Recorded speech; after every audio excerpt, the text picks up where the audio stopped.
महाराष्ट्रातली सध्या स्थितीमध्ये मोठ्या प्रमाणात कायदा सुव्यवस्था खराब होत चाललेली आहे। महाराष्ट्राची बदनामी मोठ्या प्रमाणात पूर्ण देशभरात होत आहे। धार्मिक वाद निर्माण करणं, दोन जातीय समूहामध्ये वाद निर्माण करणं आणि त्याच्या माध्यमातून लोकांवर कारवाई करण्याचं काम महाराष्ट्रामध्ये सुरू आहे। एप्रिल महिन्यामध्ये पहिली जे काही धार्मिक वाद सुरू झाला तो संभाजीनगर म्हणजे आताचा औरंगाबाद, कारण की आता माननीय कोर्टाने काहीतरी सांगितलं आणि आता कलेक्टरने त्या पद्धतीचं काही पत्रक काढलं की आता औरंगाबादच नाव राहील अशा पद्धतीचं काहीतरी चाललेलं आहे। तर त्या ठिकाणी पहिली घटना त्या ठिकाणी झाली आणि त्या घटनेमध्येही पोलिसांची अनुपस्थिती ही त्याच्यातली महत्त्वपूर्ण जाणवली।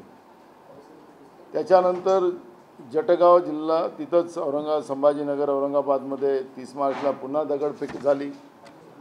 माजलगाव जिल्हा बीड, अनगाव तालुका भोकरदन जिल्हा जालना तिथं मौलानावर झालेला हल्ला, कांचनवाडी जिल्हा संभाजीनगर औरंगाबाद इथं 30 मार्च रोजी दगडफेक पुन्हा झाली आणि अकोला येथे झालेली घटना, अहमदनगरमध्ये शेवगावमध्ये झालेली दगडफेक, दुकानाची तोडफोड आणि त्र्यंबकेश्वर नाशिक येथे दंगली घडवण्याचा जो कट सुरू आहे, या सगळ्या स्थितीची जाणीव करून आज पोलीस महासंचालक यांच्याकडे आम्ही निवेदन घेऊन गेलेलो होतो। काँग्रेसला याच्यामध्ये राजकारण करायचं नाही हा पहिला मुद्दा त्याच्यातला स्पष्ट आम्ही करतो आहे। आम्हाला राज्याच्या मुख्यमंत्र्याकडे किंवा राज्याच्या गृहमंत्र्याकडे जाता आलं असतं, पण पोलिसांवरच ताशेरे या ठिकाणी लोकांकडून ओढले जातात आहेत। अकोल्यामध्ये मी काल होतो दिवसभर, अकोल्यामध्ये जी काही परिस्थिती पाहिली, हिंदू असतील तेही म्हणतात की पोलिसांचा दोष आहे, मुस्लिम म्हणतात की पोलिसांचा दोष आहे। जवळपास अकोला शहरामध्ये 2000 पोलीस आहेत आणि 2000 पोलीस असताना सुद्धा रस्त्यावर किंवा पोलीस स्टेशनमध्ये पोलीसच नव्हते। म्हणजे हे एक आश्चर्याचीच गोष्ट आहे। ज्यावेळेस ते चॅटिंग चालू होती, पहिल्या दिवशीपासून ती चॅटिंग सुरू झाली आणि चॅटिंग सुरू झाल्यानंतर ते अनेक व्हॉट्सअप युनिटला ते टाकले जात होतं। त्यावेळेस पोलिसांचा IT सेल किंवा IB यांना यांची माहिती नव्हती काय? रात्री जेव्हा घटना घडली त्यावेळेस पोलीस स्टेशनमध्ये मुस्लिम पोरं जेव्हा रामदास पेठचं जे पोलीस स्टेशन अकोल्याचं आहे त्या ठिकाणी गेल्यानंतर तिथे SP पण पोहोचले। त्या ठिकाणी नारेबाजी चालू झाली, मोठ्या प्रमाणात समूह होता। SPने त्याच ठिकाणी त्यांना का अडवलं नाही? आपण न अडवता तेव्हा जे ते तिथून त्या पोलीस स्टेशन निघत पूर्ण शहरामध्ये ज्यावेळेस तलवार आणि हे सगळ्या गोष्टी चालू होत्या, दगडफेक चालू होती, पोलिसांच्या गाड्या तिथून जात होत्या पण ते दगडफेकही थांबायला तयार नव्हते, असं चित्र त्या ठिकाणी निर्माण झालं आणि पोलीसच त्या ठिकाणी संशयामध्ये येतो आहे। लोकांच्या भावना स्वाभाविक आहे। महाराष्ट्राच्या पोलिसांची अशी कधी बदनामी झाली नाही तशी आता बदनामी होत आहे। ते कोणाच्या दबावाखाली होत आहे आणि म्हणून पोलिसांना त्यांच्या कर्तव्याची आठवण करून देण्याचं काम आज काँग्रेसच्या वतीनं पोलीस महासंचालकाकडे जाऊन आम्ही केली। महाराष्ट्राची पोलिसांची बदनामी होता कामा नये आणि महाराष्ट्रामध्ये जातीय आणि धार्मिक कुठलीही दंगली घडवू नयेत, महाराष्ट्रामध्ये शांतता प्रस्थापित राहावी ही भूमिका काँग्रेस पक्षाची आहे आणि त्यासाठी आज आम्ही त्यांच्याकडे गेलेलो होतो। महाराष्ट्रामध्ये सातत्याने घटना चाललेली आहे। MPSCच्या परीक्षा जवळपास 80,000 पोरं MPSCच्या परीक्षेमध्ये होते। ऐन वेळेवर पेपर फुटणं, अजूनही तो आरोपी न पकडणं, म्हणजे काय चाललं काय महाराष्ट्रामध्ये? 80,000 विद्यार्थ्यांचं भविष्य धोक्यात आणण्याचं पाप या ठिकाणी शासनाच्याच कृपेने होते आहे का? हा प्रश्न या ठिकाणी पाहायला मिळत आहे। महाराष्ट्रामधून जवळपास 64,000 महिला एक मोठा आकडा आहे। त्याच्यामध्ये जवळपास 4,000 महिला ह्या मुली आहेत आणि ह्या मिसिंग होण्याचं जे प्रमाण आहे मोठ्या प्रमाणात महाराष्ट्रामध्ये वाढत चाललेलं आहे। एकीकडे केरळच्या स्टोरीमध्ये सगळे राज्यकर्ते मग्न आहेत, सिनेमा बघण्यामध्ये मग्न आहेत आणि महाराष्ट्रातल्याच महिला मोठ्या प्रमाणात बेपत्ता होतात आहेत. त्याच्यामध्ये राज्यकर्त्यांचं दुर्लक्ष होत आहे आणि म्हणून त्याही गोष्टीची आठवण पोलिसांना मुद्दामून आम्ही करून दिली. दुसरं, खारघरमध्ये जी घटना झालेली होती अप्पासाहेब धर्माधिकाऱ्यांच्या महाराष्ट्र भूषण पुरस्कारामध्ये, अजूनपर्यंत त्याच्यामध्ये गुन्हा दाखल झालेला नाही आयोजकांवर. कारण की आपण पाहतोय की अशा घटना जेव्हा होतात, स्टॅम्पिंग होतं किंवा असुविधेमुळे त्या ठिकाणी काही मृत्यू होतात, त्या ठिकाणी आयोजकांवर गुन्हा दाखल केला जातो. मग आता आयोजकावर गुन्हे दाखल का केले गेले नाहीत, हा एक सवाल या ठिकाणी होत आहे. बारसूमध्ये 2000 पोलीस त्या ठिकाणी लावलेले आहे. त्यांना ना बाथरूमच्या व्यवस्था आहे, ना झोपायला, ना खायची व्यवस्था त्या पोलिसांची आहे. पण त्या ठिकाणी परिस्थिती इतकी भयावह आहे की स्थानिक लोकांना मारण्यासाठी, महिलांना मारण्यासाठी त्या ठिकाणी पोलिसांचा बंदोबस्त करून ठेवलेला आहे. आणि बारसूचं प्रकरण, कारण की कोकणातल्या निसर्गाची छेडगणी राज्य सरकार मुद्दामून करत आहे.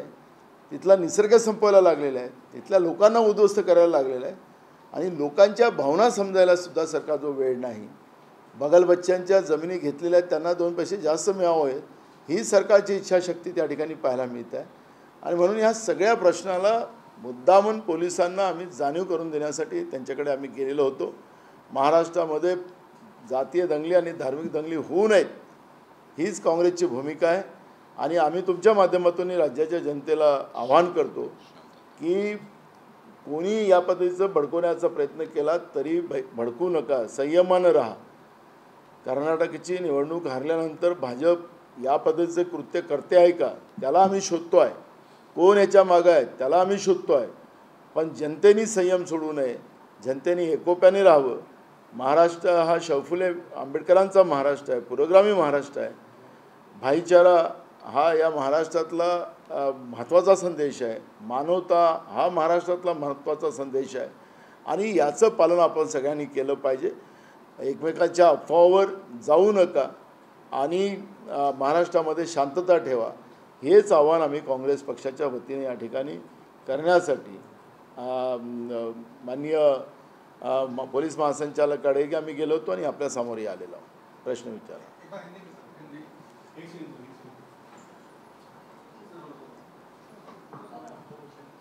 नासिक सहित तमाम सारे इश्यूज को लेकर आज आप लोगों ने डीजीपी से मुलाकात की, क्या विषय थे और किस तरीके से?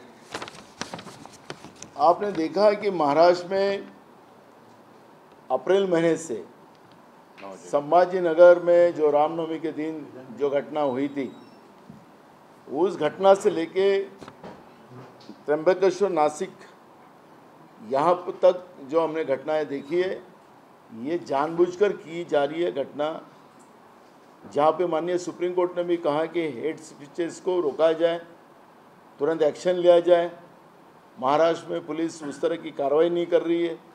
मैं खुद कल अकोला में गया था. अकोला में मैंने जब लोगों से बात की, मुस्लिम लोगों से भी बात की, हिंदू लोगों से भी बात की, सब लोगों ने कहा कि पुलिस अगर समय पे यहाँ पे हस्तक्षेप करती तो ये घटना आगे नहीं होती, लोगों की जानें नहीं जाती. पुलिस 2000 पुलिस अकोला में होने के बावजूद भी रास्ते पे एक भी पुलिस नहीं थी, पुलिस स्टेशन में पुलिस नहीं थी. इसका मतलब है कहीं ना कहीं दाल में काला है. और जिस तरह से महाराष्ट्र में कम से कम 7 घटना, यानी त्र्यंबकेश्वर की घटना ये लास्ट अभी है और उसके बाद ना होए महाराष्ट्र में ऐसी कोई घटना है, इसके लिए हम, क्योंकि महाराष्ट्र के पुलिस का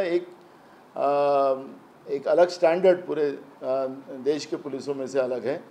और यहाँ पर पुलिस की बदनामी जिस तरह से हो रही है, तो ये किसके दबाव के आधार पर पुलिस वहाँ पे कार्रवाई नहीं कर रही है, ये हम शासन से भी पूछना चाहते हैं. और जिस तरह से महाराष्ट्र की बदनामी पूरे देश में करने का पाप राज्य सरकार के माध्यम से किया जा रहा है या किसके सहारे किया जा रहा है, उसको भी हम पुलिस को जांच करने की मांग की है. और सबसे बड़ी बात एक है कि महाराष्ट्र में इस तरह की अफवाहें फैलाने का काम जो बड़े पैमाने में बढ़ते जा रहा है, हिंदू मुसलमान में इस तरह की आपस में लड़ाई करवाने का पाप किया जा रहा है। और इसलिए हम जनता से आह्वान करते हैं कि ये समय संयम रखने का है। ये समय में कोई भी अफवाह में ना फंसते हुए आपस में लड़ने का लड़ने से हम नहीं उससे लड़ने से बचे और शांतता रखें, यही आह्वान हम महाराष्ट्र की जनता को करते हैं। कांग्रेस की भूमिका स्पष्ट है। महाराष्ट्र ये पुरोगामी विचार का है, शाहू फुले अम्बेडकर विचारधारा का है। मानवता ये हमारा सबसे बड़ा धर्म है और इसलिए महाराष्ट्र में ऐसे दंगा फसाद ना हो, इसके लिए कांग्रेस आगे आकर इसमें भूमिका ले रही है। काँग्रेस पक्षाचं युनिट ठिकठिकाणी आहे। एक मिनिट, इसका हिंदी काय आहे? काँग्रेस पक्षाचं युनिट ठिकठिकाणी आहे, अशा ज्या दंगली होतात काँग्रेस पक्षाच्या कार्यकर्त्यांना नेत्यांना माहित आहे, मग काँग्रेस पक्ष ऍक्शन काय घेते, त्या लोकांवर कारवाई का करत नाही किंवा त्यांच्या विरोधात तक्रार का देत नाही? औरंगाबादमध्ये काँग्रेस पक्षाने तिथल्या पोलीस कमिशनरला स्वतःहून की या पद्धतीच्या घटनेची कुजबूज आम्हाला चाललेली आहे, पोलिसांनी या ठिकाणी सुरक्षा वाढवावी, लक्ष घालावं, अशी भूमिका पोलिसांच्या समोर मांडलेली होती। अकोल्यामध्ये सुद्धा त्याच पद्धतीची भूमिका काँग्रेस पक्षाच्या वतीने मांडली गेलेली होती। आज आपण जे काही घटना पाहतोय, मी ज्याचा उल्लेख मगाशी केला की पोलिसांचीच भूमिका संशयास्पद आहे, कोणाच्या दबावाखाली पोलीस आहे। जसं खारघरच्या प्रकरणामध्ये त्या ठिकाणी जवळपास 18 लोकांचा मृत्यू झाला आहे, सरकारी आकडा आहे, त्याच्यापेक्षा जास्त मृत्यू झाला असेल असा अंदाज आहे, पण अजूनपर्यंत त्याच्यावरचा गुन्हा दाखल झाला नाही। आखरी पोलीस का कोणाला घाबरत आहे? एक घटना तुम्ही प्रश्न विचारला म्हणून तुम्हाला सांगतो की पुण्यामध्ये तिथल्या पालकमंत्री चंद्रकांत पाटलावर महापुरुषाचा अवमान केल्याच्या आधारावर एका तरुण पोरांनी त्यांच्या तोंडाला काळीक लावलं आणि त्याच्यानंतर पोलिसावर गुन्हे दाखल झाले। जे कॅमेरामॅन जे आपले पत्रकार होते त्यांच्यावर गुन्हे दाखल झालेत आणि ज्यांनी काळीक फासली त्याच्यावर 302 नॉन बेलेबल ऑफेन्स 307 असे आणि नॉन बेलेबल ऑफेन्स त्यांच्यावर दाखल झालेत। आणि मग हे प्रकरण माननीय हायकोर्ट मुंबईमध्ये आलं आणि हायकोर्टाने DCP रँकच्या अधिकाऱ्यावर हे चुकीचे गुन्हे दाखल तुम्ही केलेत, कोणाच्या दबावाखाली केलेत आणि त्यांच्यावर 10,000 रुपयाचा दंड करण्यात आला। ही पण घटना या महाराष्ट्रामध्ये हे सरकार आल्यानंतर घडत आहे। त्यामुळे पोलिसांवर दबाव निश्चितपणे आहे आणि म्हणून काँग्रेस पक्षाच्या वतीनं सांगून सुद्धा पोलीस त्यामध्ये ॲक्शनमध्ये येत नाही, म्हणून काही ना काही गडबड आहे, त्याचा शोध आम्ही घेऊ। काँग्रेस तुम्ही नागपूरचे आहात, गृहमंत्री नागपूरचे आहेत, तुम्ही गृहमंत्रीचं नाव घ्यायला घाबरत आहे का? जबाब कोणाचा आहे? मला घाबरायचं कुठलं कारण नाही आहे। आखरी जिथपर्यंत पुरावा हातात लागत नाही तिथपर्यंत कोणावर आरोप लावणं हे काही काँग्रेस पक्षाची भूमिका नाही। पोलिसांकडून येऊ द्या, आम्हाला माहिती। आता आम्ही पोलीस महासंचालकाला तेच विचारत होतो की तुमच्यावर दबाव आहे का? मुद्दाम पुण्याच्या घटनेचं पालकमंत्र्याला काळीक फुटल्यानंतर जी काही घटना घडलेली होती त्या घटनेची आठवण आम्ही करून दिली की त्यावेळेस पोलीस दबावात होतं आणि आखरी नुकसान कोणाचं झालं? त्या DCP रँकच्या अधिकाऱ्याचं नुकसान झालं। आता हेड स्पीचच्या मॅटरमध्ये सुद्धा आम्ही पोलीस महासंचालकाला हेच सांगितलं की आपण अगर योग्य वेळेस योग्य कारवाई केली नाही तर मग आम्हाला कंटेम्प्टमध्ये जावं लागेल आणि ते ॲक्शन पोलिसांवर केली जाईल।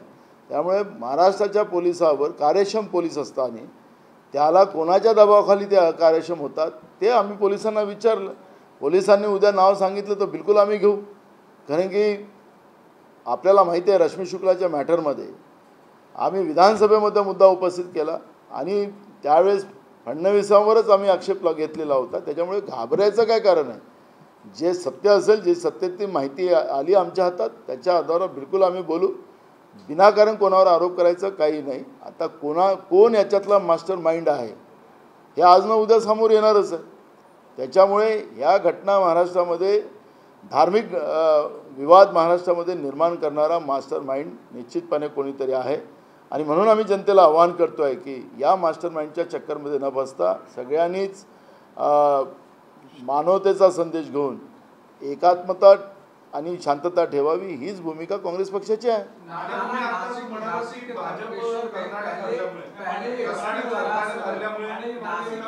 One by one please. Karnataka हरल्यामुळे भाजप असं करताय का असं तुम्ही प्रश्न विचारला तर हा भारतीय जनता पक्षावर थेट आरोप आहे का? मास्टरमाइंड भाजपचा आहे असं तुम्हाला वाटतं? एक बघा, जे काही आता आम्हाला पाहायला मिळते आहे, अजून आम्ही माहिती घेतो आहे, कारण की हा ज्या आता मोठ्या प्रमाणात स्पीड वाढला संभाजीनगरचा, हा त्यावेळेस वज्रमूठ सभेच्या दृष्टिकोनातून केलेला तो प्रयोग होता. त्याच्यानंतर आता जे मोठ्या प्रमाणात होत आहे ते कर्नाटकाच्या निवडणुकीचं ओपनिंग पोल जेव्हा आलेत मतदानाच्या नंतरचे, त्याच्यामध्ये तेव्हापासूनच्या या घटनेला सुरुवात झालेली आहे. त्यामुळे महाराष्ट्रामध्येही आम्ही हारतो आहे आणि आता त्याला आम्हाला कोण वाचवू शकतं, तर धार्मिकच दंगल वाचवू शकतो असाही मानस कुठल्याही राजकीय पक्षाचा स्वाभाविक आहे. जे जातीवादी जे पक्ष आहेत, धर्मांध पक्ष आहेत, त्यांच्या डोक्यात हे अकल येऊ शकतं. त्याच्यामुळे आता नेमकं कोण करते आहे, तो मास्टरमाइंड कोण आहे, हे जेव्हा आमच्या पुढे येईल त्यावेळेस आम्ही डायरेक्ट त्याच्यावर आरोप करू. आरोप नाही तर वास्तविकता जनतेसमोर मांडू.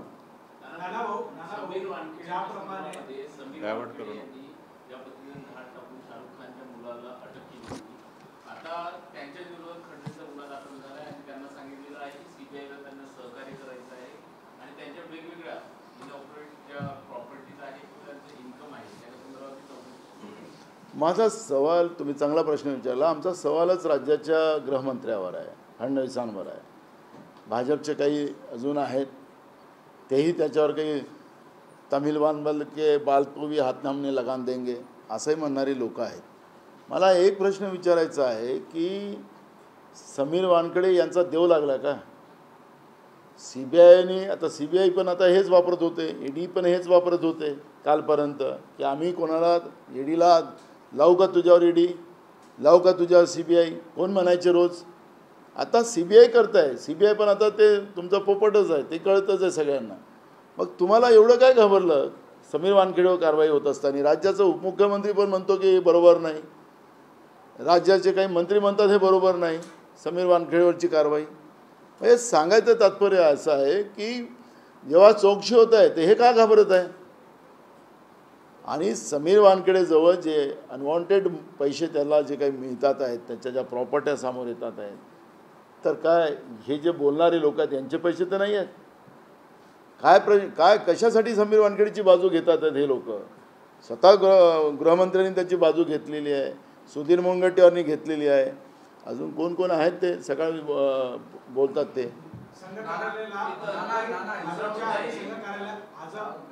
भाजपचे जवळ मानले जातात, संघ कार्यालयामध्ये जाऊन ते संघाचे प्रमुखांनाही भेटले आहेत. त्यांच्याकडे काहीतरी असं गौप्यस्फोट आहे ज्याच्यामुळे भाजप घाबरत असं वाटतं तुम्हाला? आता एक नोकरीमध्ये असलेला माणूस, IRS पदावर असलेला माणूस, त्याला संघ कार्यालयात काय काम होतं हा एक प्रश्न निर्माण होतोच. समीर वानखडे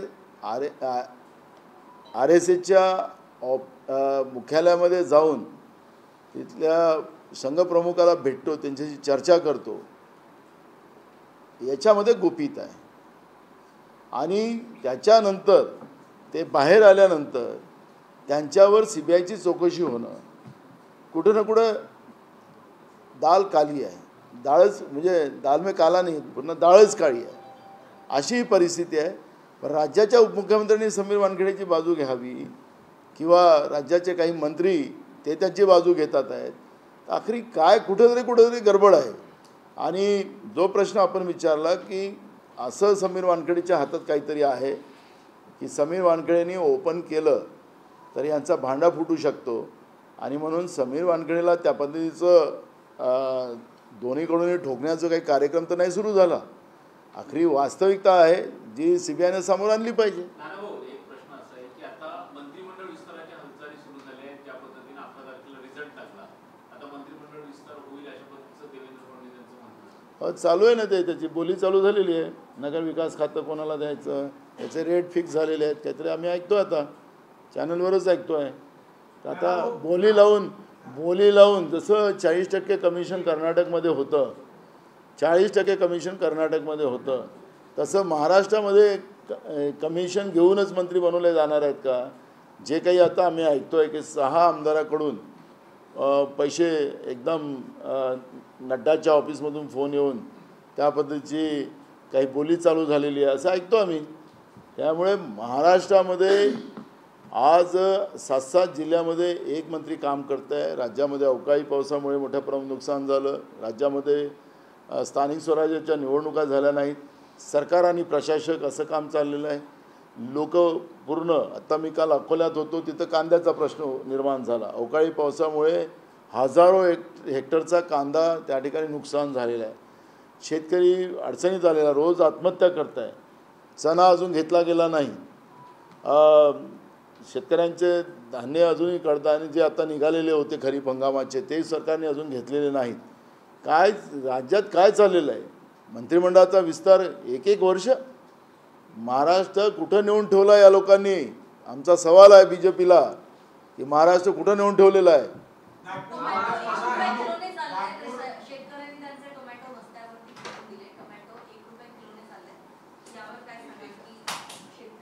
हे BJP शेतकरी विरोधी आहे. हे आम्ही अनेकदा सांगितलेलं आहे. हे शेतकऱ्याला कधी न्याय देऊ शकणार नाही.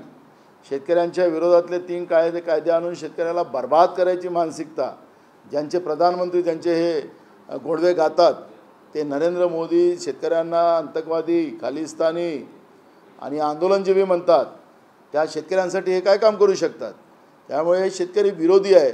म्हणून शेतकऱ्याचा 1 रुपयात टोमॅटो विको की ते रोज आत्महत्या करो, काही घेणं देणं नाही BJPला. अशी परिस्थिती आज आहे.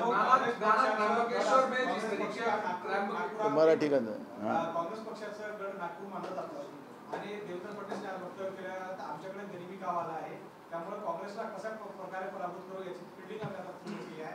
नाना पटोलेंचा तो बालेकिल्ला राहिला आहे, आता तुमच्याच बालेकिल्ल्याला सुरू राहण्याचा गरिबी गाव म्हणजे आधी आमचं सरकार अशा पद्धतीने केलं, आता आमच्या बरोबर ओरिजिनल गाव आहे. आता नाना पटोलेची खैर नाही.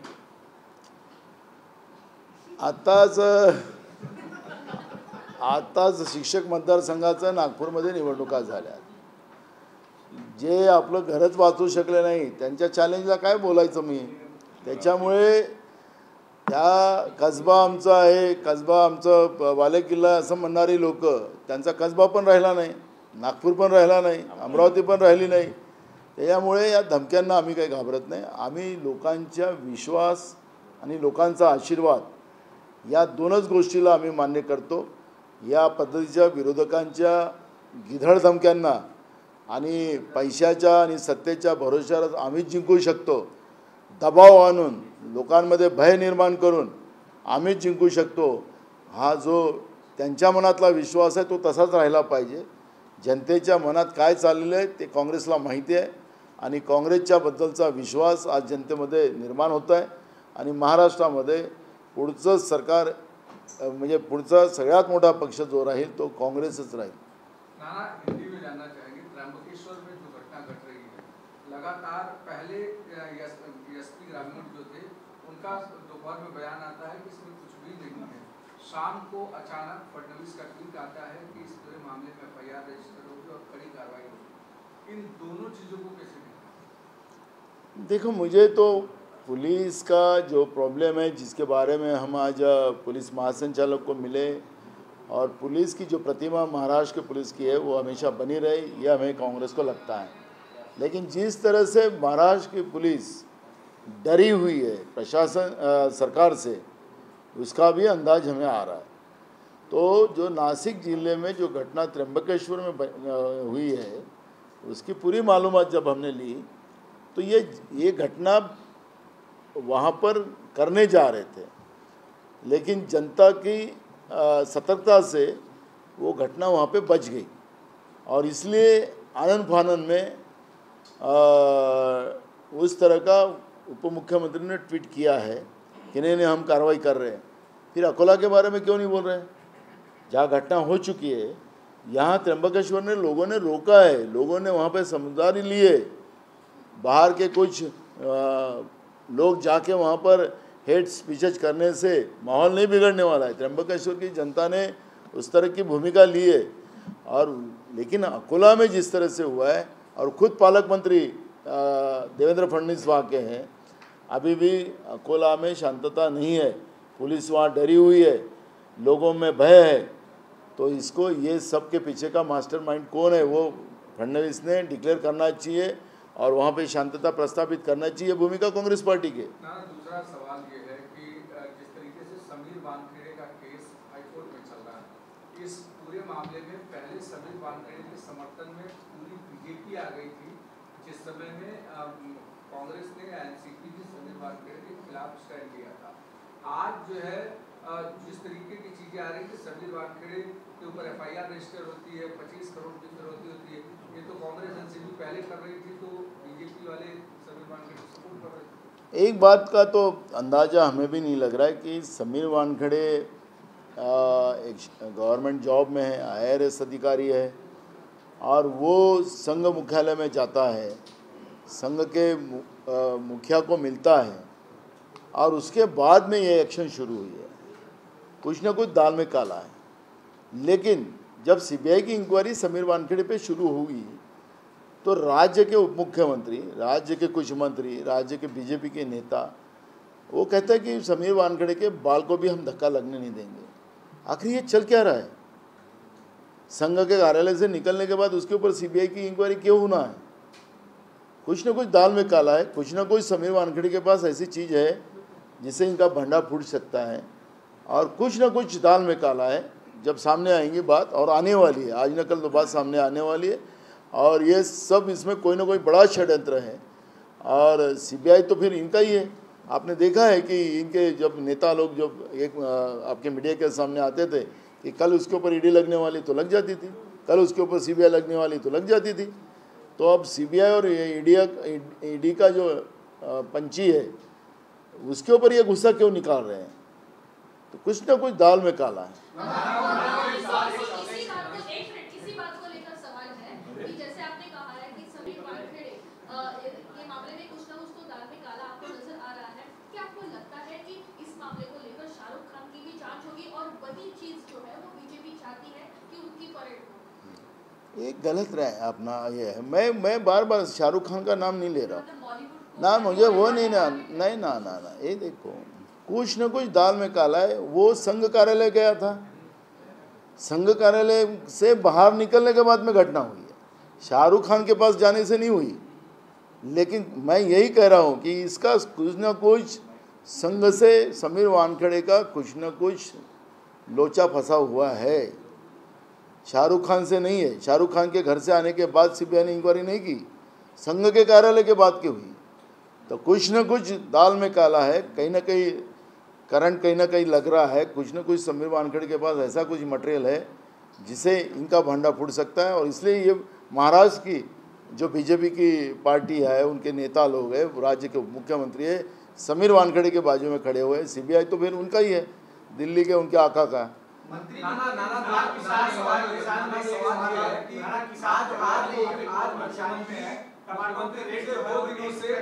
में अलग-अलग राज्य सफाई का दौरा कर रहे हैं। अब जब मानसून 5 से 7 दिन रह गया है जो एक्सपेक्टेड है, और ऐसे में मुख्यमंत्री वहां पर दौरा कर रहे हैं और कह रहे हैं कि पूरा नाला सफाई हम करवा देंगे, अगर कोई हुआ तो अधिकारी सस्पेंड होगा। इसको हमारे कार्याध्यक्ष नसीम भाई खुद दौरा कर चुके हैं, और उन्होंने ट्वीट करने के बाद राज्य के मुख्यमंत्री जगह हैं। लेकिन एक प्रॉब्लम ये है कि सबसे बड़ा मुंबई ये गए 5-10 साल में, उसमें एक बारिश में मुंबई पानी के अंदर आ जाती है, ये पहले नहीं होती थी। कांग्रेस भी कई साल मुंबई के महानगर पालिका में कांग्रेस का महापौर रहा है। लेकिन जो कुछ हमें मालूमात है कि मुंबई में नेचुरल तालाब भी थे, आज एक भी तालाब नहीं रहा। जहाँ से पानी पास होने के रास्ते थे वो भी ख़त्म हो चुके हैं, वहाँ बड़ी बड़ी बिल्डिंगें बन चुकी हैं। जो तालाब थे वहाँ पे भी बिल्डिंगें बनी है। बिल्डिंगें किसकी है? तो जो पता चला था कि राज्य के मंत्रिमंडल में भी कुछ मंत्री है कि जिनके बिल्डिंगें बने हुए हैं। तो क्या मुख्यमंत्री ऐसे बिल्डिंगों को गिराएंगे जो मुंबई को पानी से बचाना चाहते हैं, पानी से डूबने से बचाना चाहते हैं? ये सिर्फ नदी का प्रश्न नहीं है, मीठी नदी का, ये प्रश्न यहाँ पर जो पानी जाने के जो रास्ते थे उस पर बिल्डिंगें बनाने से ये मुंबई में पानी रुका हुआ है। और ये अधिकारी को बोला जाता है कि अगर मुंबई में पानी घुस गया तो हम तुमको देख लेंगे। वो अधिकारी का क्या दोष रहेगा? अगर बारिश गिर जाएंगे, पानी पास नहीं होगा तो पानी तो मुंबई में अड़ जाएगा। तो क्या वो पानी को ऊपर से लटकाने का कोई प्लान बना रहे क्या? तो इसलिए जिस तरह से राज्य के मुख्यमंत्री नदी के कचरा खाने में भी आगे पीछे नहीं है, उसमें सफाई न करते हुए भी वहाँ पर सब चल रहा है। और ऊपर से मुंबई शहर में जिस तरह से पानी रोकने के लिए बिल्डिंगें बना चुके हैं, तो ये सब चीज़ों का जवाब उनको देना पड़ेगा। टमाटर की जो कीमत है वो सिर्फ 1 रुपया किलो चुका जा रहा है, किसान थोड़ा परेशान है। विपक्ष जो है वो उस सवालों को उठाता नहीं है, वो सिर्फ मीडिया में उठाता है, रोड पे विपक्ष नहीं दिखता है। 1 किलो में टमाटर आपके मीडिया में तो ही तो है ना, सबसे बड़ा प्रॉब्लम तो वही है कि गांव का मीडिया भेजता है लेकिन इधर तुम्हारा मीडिया दिखाता नहीं। ये सबसे बड़ा प्रॉब्लम है मीडिया के बारे में। बात मैं सीधा बोलता हूँ, आपने मेरे को सवाल खड़ा करा। मैं कल अकोला में था, कल अकोला में भी किसानों का बड़ा मोर्चा था, ग्रामीण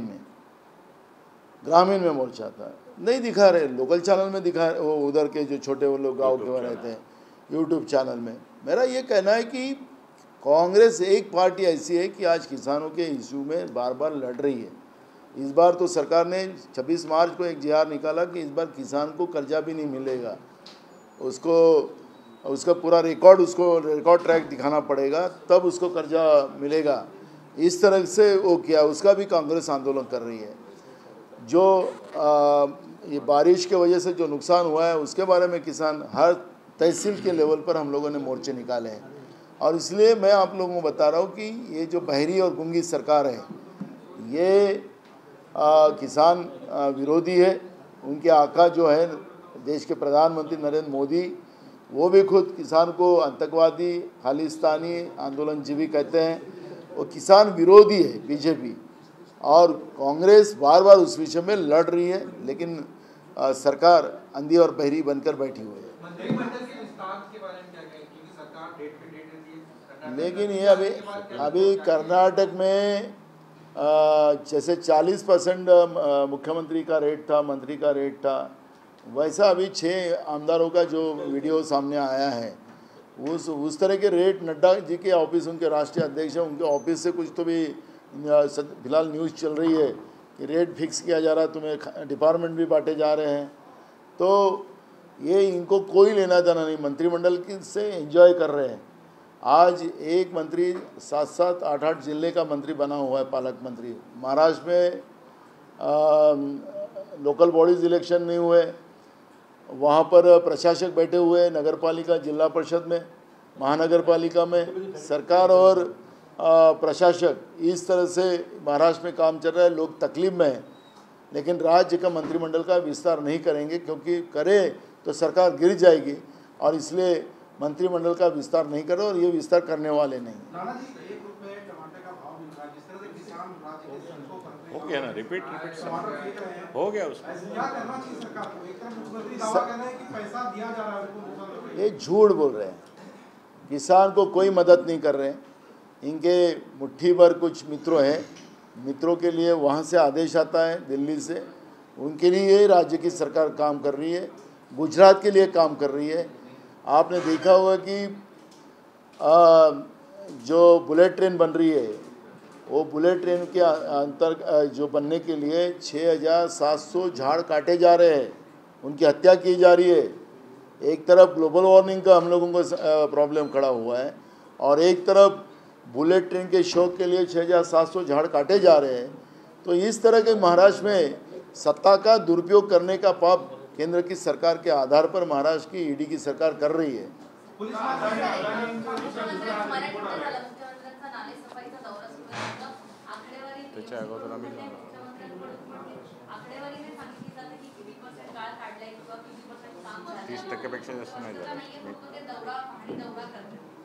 आमचे काँग्रेस प्रदेशचे कार्याध्यक्ष माजी मंत्री नसीम खाननी स्वतः याचा दौरा केला। त्या ठिकाणी अजूनही गाळ काढला गेलेला नाही आणि पैसे काढले गेलेले होते। त्या पद्धतीचं त्यांनी ट्विट केलं, त्याच्यामुळे मुख्यमंत्री जागे झालेत आणि मुख्यमंत्र्यांनी आपला दौरा कालपासून सुरू केला. खरं तर गाळ साफ केला गेला नाही, कचऱ्यातही पैसे खाल्लेत, गाळामध्ये पैसे खाल्लेत असं चित्र आज आहे. आणि दुसरं तंबी दिली जात आहे. मी आज पेपरमध्ये वाचत होतो की पाणी मुंबई शहरात डबलं तर मी अधिकाऱ्यांवर कारवाई करेन. आमचा सवाल असा आहे की मुंबईच्या पाणी वाहून जाणाऱ्या ज्या जागा आहेत त्या कोणाच्या ताब्यात आहेत, कोणाच्या इमारती आहेत, राज्याच्या मंत्रिमंडळात असलेल्या मंत्र्यांच्या त्या पद्धतीच्या त्या ठिकाणी इमारती तयार झालेल्या आहेत, अशासुद्धा माहिती आमच्याकडे आलेल्या आहेत. मुंबई शहरामध्ये तलाव होते, ते तलाव कुठं गेलेत, त्या ठिकाणी मोठ्या मोठ्या इमारती झाल्यात, त्या कोणाच्या इमारती झाल्यात, ह्या सगळ्या प्रश्नाचं उत्तर माननीय मुख्यमंत्र्यांना द्यावं लागेल. मुंबईकरांची दिशाभूल करू नका.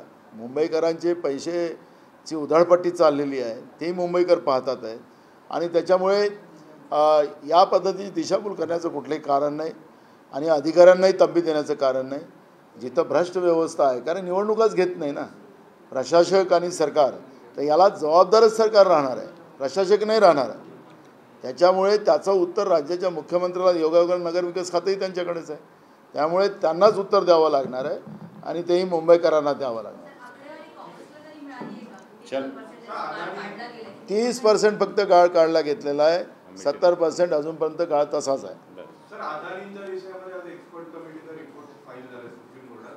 त्यांनी म्हटलंय की तसं म्हणजे यांनी अस्तित्वात असलेल्या कुठल्या कायदा आणि नियमांचं उल्लंघन केलं नाही. कुठल्या अदानींच्या बाबतीमध्ये जी एक्सपर्ट कमिटी जी सुप्रीम कोर्टाने जे पॅनल नियुक्त केलं होतं त्यांचा रिपोर्ट सबमिट झाला आणि पुढे त्यांनी असं पण म्हटलंय की मॅनेजमेंटच्या अंडर ज्या 13 ऑफशोअर कंपन्या आहेत त्याबाबतची माहिती सेबी आवाज येतात तुम्हाला द्या बाबा, यांना खरं उत्तर पण सुप्रीम कोर्टची जी चौकशी कमिटी आहे ठीक आहे, सुप्रीम कोर्टने केले, पण त्यातून काही तथ्य निघणार आहे का? त्याचे टर्म्स ऑफ रेफरन्स आपण बघितलेत का?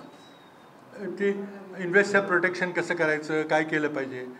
आरोप काय झालेला आहे, विशेषतः दिल्ली विधानसभेमध्ये आरोप झालेला आहे, राहुल गांधींनी पार्लमेंटमध्ये आरोप केला आहे की हे 38 बेनामी कंपन्यामध्ये जे पैसे गुंतवले गेले, आता ह्या अदानीचा पैसा असता तर इथं देशात का नाही गुंतवले? तुम्ही परदेशात जाऊन बेनामी कंपन्यांच्या मार्फत का पैसे गुंतवले? ह्याच्या प्रश्नाचं कोणी उत्तर देत नाही. सुप्रीम कोर्टच्या चौकशीतून हे सगळं निघणार आहे का? सुप्रीम कोर्टच्या टर्म्स ऑफ रेफरन्स काय आहेत? इन्व्हेस्टर प्रोटेक्शन वगैरे अशा प्रकारचे आहेत की एकदम शेअरमध्ये व्हॅल्यू कमी झाली त्यामुळे इन्व्हेस्टरचं नुकसान झालं का? नक्कीच झालं नुकसान. आज राहुल गांधींनी ट्विट केलेलं आहे की LICची मार्च 22मध्ये जी नेटवर्थ होती त्याच्या जवळजवळ निम्मी आता राहिलेली आहे. हे पैसे कोणाचे गेलेत? देशाच्या जनतेचे गेलेत ना. तो वेगळा प्रश्न आहे. पण आमचा जो खरा सवाल राहुल गांधी विचारला आहे की हे अदानीच्या बेनामी कंपन्यांमध्ये बाहेरचे 20,000 कोटी आले कुठले?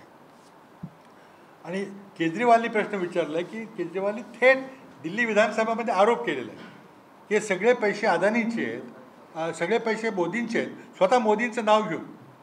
हे केजरीवाल काय म्हणतात मी सांगतो तुम्हाला. आणि त्यामध्ये ते म्हणतात की अदानी फक्त एजंट आहे 10-15%.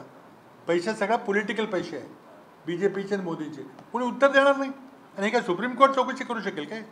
म्हणून आमची मागणी आहे की JPCला मंजुरी द्या. JPCमधून सगळे कागदपत्र बाहेर येतील. JPCमध्ये सत्ताधारी पक्षाचा बहुमत असं आम्हाला माहिती आहे.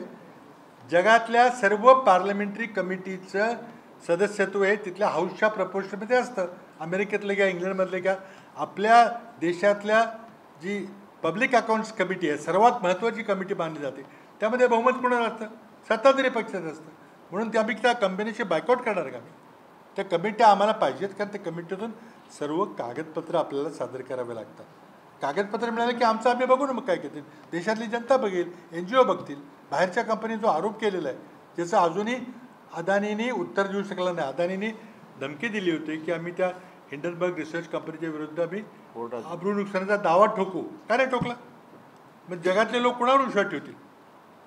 त्यामुळं सुप्रीम कोर्टच्या कमिटीचं आपलं काम आहे ते चालू द्या. त्यातून अदानी आणि पॉलिटिकल लेक्चर्स बाहेर येणार नाही.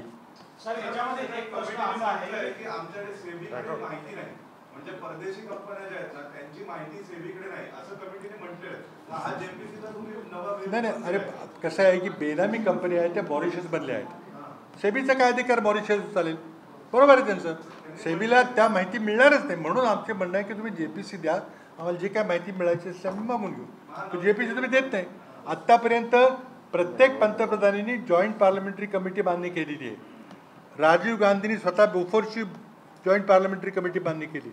नरसिंहराव मनमोहन सिंगनी हर्षद मेहदास कॅम्पची जॉईंट पार्लमेंटरी कमिटी मान्य केली. त्यानंतर वाजपेयींनी 2 पार्लमेंटरी JPC मान्य केल्या. एक तर केतन पारेखची केली आणि एक ते पेस्टिसाइड्सची केली. तुम्ही नाही करत. आम्ही किती मागितल्या? डिमॉनिटाईजची JPC मागितली, GSTची JPC मागितली, तुम्ही राफेलची JPC मागितली. कुठंच देत नाही तुम्ही. का तुम्हाला सत्याचा सामना करायचा नाही, खरं बाहेर आलं पाहिजे, येता कामा नये. आणि जे आरोप झालेले आहेत त्या आरोपाचं उत्तर मिळत नाही. आता कोर्टाच्या कामाचं आम्हाला आदर आहे, जे काही त्यांच्या टर्मचा रेफरन्स असतील त्याप्रमाणे करतील. तर त्यांनी सांगितलं, सेबीने सांगितलं की आमच्याकडे माहिती नाही, मग काय तुम्ही चौकशी करणार? त्यामुळं उलट आम्हाला आणखी त्यामध्ये अधोरेखित होतं की सुप्रीम कोर्टच्या चौकशीने खरं स्वरूप बाहेर येणार नाही. JPC मान्य केली पाहिजे. सर, तुम्ही JPCची मागणीची फार आग्रही भूमिका घेत आहे, परंतु यापूर्वी एक गोष्ट पाहायला मिळत आहे की शरद पवार JPCच्या मागणीला नकार देतात. त्यांच्याकडून म्हणतात की याच्यामध्ये काही येणार नाही. मग त्यामध्ये पॉलिटिकल नेक्शन त्या माध्यमातून आहे का? तुम्ही म्हणतात की JPC वाले ते म्हणतात की नाही? बघा, तो त्यांचा वैयक्तिक त्यांचा प्रश्न आहे. त्यांना काय म्हणायचं नाही. याबद्दल मी आमच्या विस्तारित कार्यकारिणीच्या सभेमध्ये विस्तारित बोललो. धन्यवाद. त्यामुळे आता काही JPCमध्ये काही वाद करू नका. आमची JPCची मागणी कायम आहे.